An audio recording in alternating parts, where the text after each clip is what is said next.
Let's perform a quick mental experiment. I want you to picture a couple, let's call them Sarah and Mike. Sarah is a marketing director, sharp as a tack, pulling in $72,000. Mike is in IT infrastructure, the guy who keeps the wheels turning, earning $81,000. Total household income, $153,000 a year.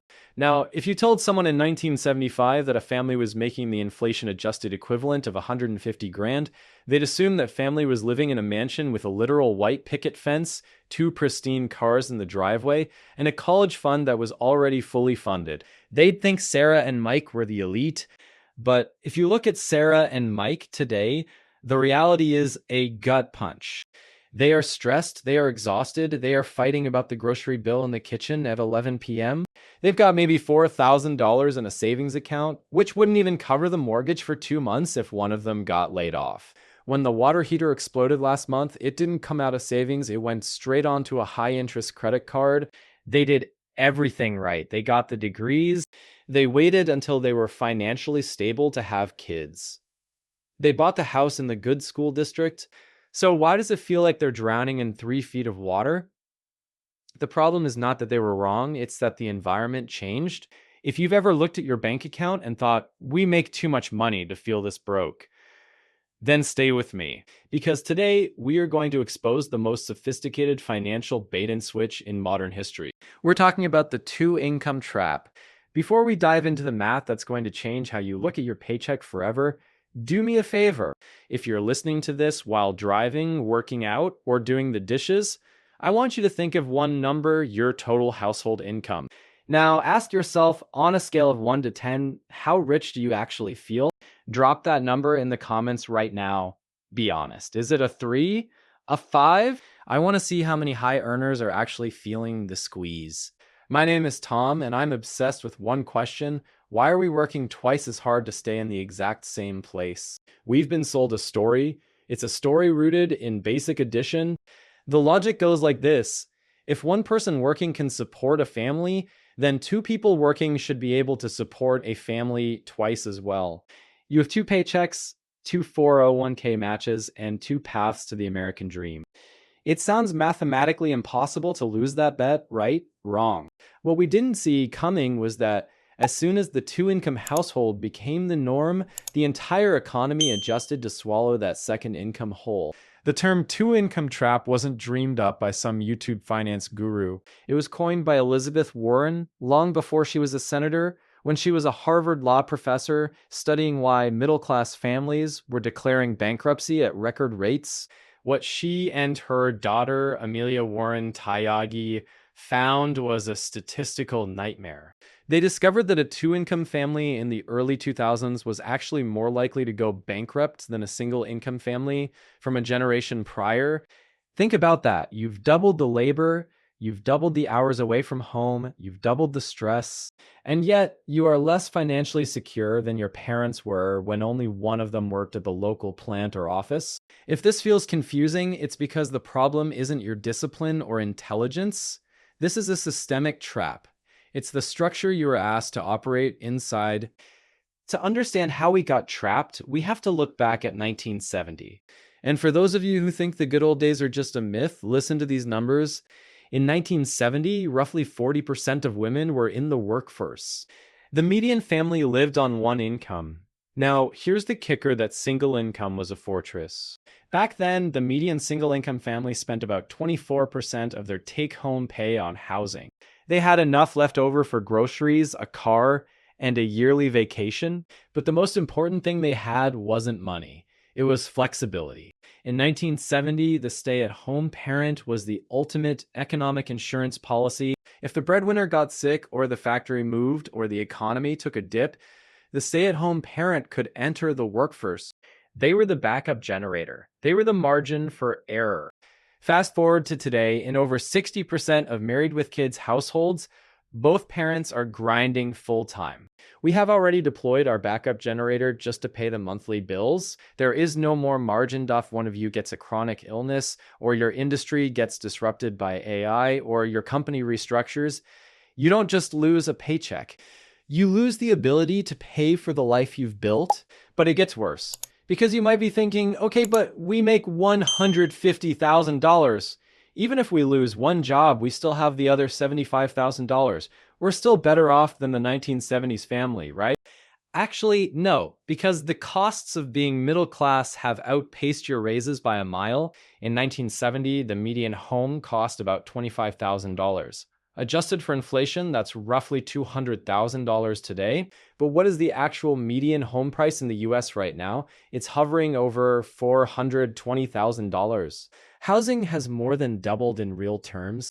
Healthcare up over 600%. Childcare, it basically didn't exist as a line item in 1970. Now, it's often more expensive than a mortgage. We are making more, but we are keeping significantly less. I want to hear from the parents in the audience. Is your childcare bill currently higher than your rent or mortgage? Drop a yes or no in the comments. Let's see how many of you are working just to pay the daycare center. Now, let's get into the part that the banks and the financial gurus don't want to talk about, the net value of that second income. Let's go back to Sarah and Mike. Mike makes $81,000. Sarah decides to take a job making $72,000. On paper, they just got $72,000 richer. But let's look at the hidden taxes of that second job. First, the IRS. Because Mike already earns $81,000, Sarah's income is taxed at their highest marginal rate. She doesn't get the benefit of those low 10% and 12% brackets. Mike already used those up. Between federal, state, and Social Security, Sarah is likely losing 30 to 35% of her check before she even sees it, remaining $46,800. Second, child care. Since they're both working, they need full-time care for their two kids. In a mid-sized city, that's easily $2,500 a month. That's $30,000 a year, remaining $16,800. Third, the commuter tax. Sarah needs a reliable car to get to the office. Between the car payment, insurance, gas, and maintenance, that's at least $600 a month, remaining $9,600. Fourth, the exhaustion tax. This is the one nobody counts. When both parents work 40 to 50 hours a week, nobody has the energy to meal prep, mow the lawn, or clean the house. So you buy the $15 salad for lunch. You order Uber Eats 3 nights a week because you're too tired to boil water for pasta. You hire a cleaning service once every 2 weeks. These convenience costs can easily sap another $800 a month, remaining $0. In this very real scenario, Sarah is working 2,000 hours a year, missing her kids' milestones, and enduring office politics to net the household basically nothing. She isn't working for a paycheck, she's working to fund the infrastructure of her being able to work. At that point, the second income stops being leverage and quietly turns into maintenance. That's not failure, it's a signal. If this sounds like your life, I want you to hit that like button. It helps the algorithm show this video to more people who are trapped in this cycle. And honestly, tell me, have you ever actually sat down and calculated what you net after taxes, childcare, and gas? What was the number? I bet it's lower than you think. So why do we do it? Why do we keep running this race? It's because of the bidding war for the future. Back in the single income era, families competed for houses based on what one income could buy. But once everyone had two incomes, the purchasing power doubled. Did we get better houses? No, we just bid the price of the same houses up. But it's not just about the four walls and a roof. It's about the school district. Because we've tied school funding to property taxes, if you want your kid to have a shot at a top-tier education, you have to live in the good zip code. And guess who lives in the good zip codes? The other two income families. So now you are locked in an arms race. You need the second income just to outbid the other family for a house in a neighborhood where the schools aren't failing.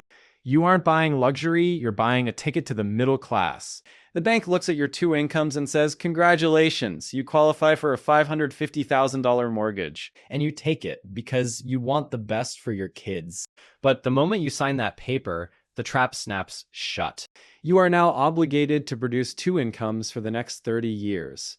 You have traded your freedom for a zip code. There is a human cost to this trap that doesn't show up on a spreadsheet.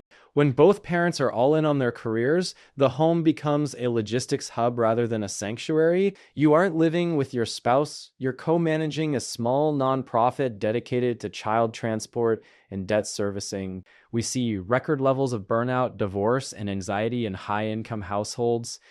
Why? Because there is no slack in the system. There is no one to take care of the sick kid, no one to handle the aging parent, no one to just breathe. If you feel like you and your partner are just ships passing in the night, you need to realize it's not a personal failing. It's a structural byproduct of the two-income trap. I want to pause here for a second. If you've got a hot take on this, maybe you think I'm wrong, maybe you think it's possible to have it all, let's hear it in the comments. I read every single one. Do you think the two-income lifestyle is actually a choice, or is it a requirement for survival in 2026? So, how do we get out? How do you stop being Sarah and Mike and start building real wealth? It requires a radical shift in your philosophy. You have to start building what I call a one-income foundation. The goal isn't necessarily for one person to quit their job. The goal is to live as if you only have one income. Here is the three-step roadmap to breaking the trap. Step 1, cap your fixed costs. Your must-pay bills, mortgage, cars, insurance, utilities should never exceed 60% of the lower earner's take-home pay.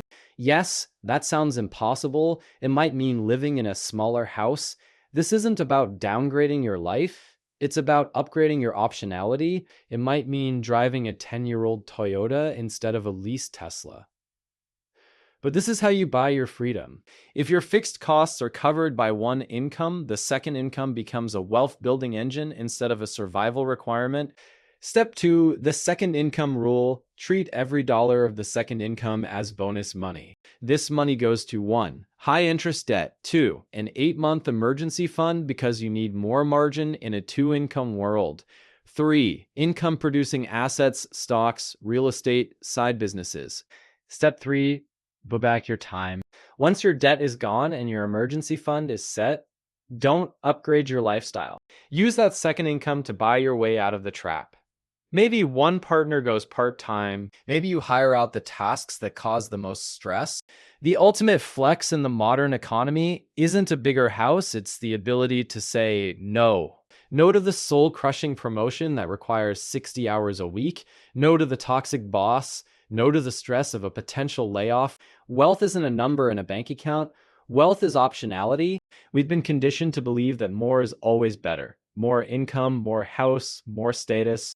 But as we've seen today, more income often leads to less security if it's tied to higher fixed costs. Our grandparents had a secret weapon: margin. They had a backup plan. They had the ability to pivot.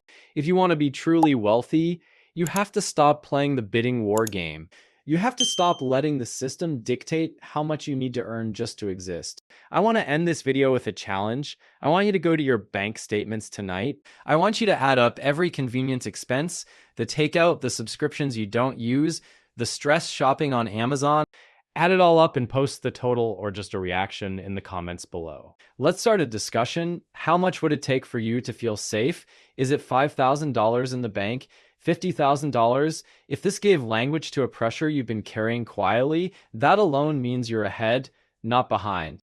If this video made something click for you, if it gave you a name for that drowning feeling you've been having, please subscribe. We're building a community of people who are opting out of the trap and building lives based on freedom, not just financing.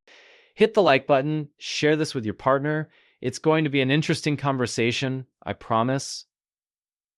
And I'll see you in the next one. Stay free.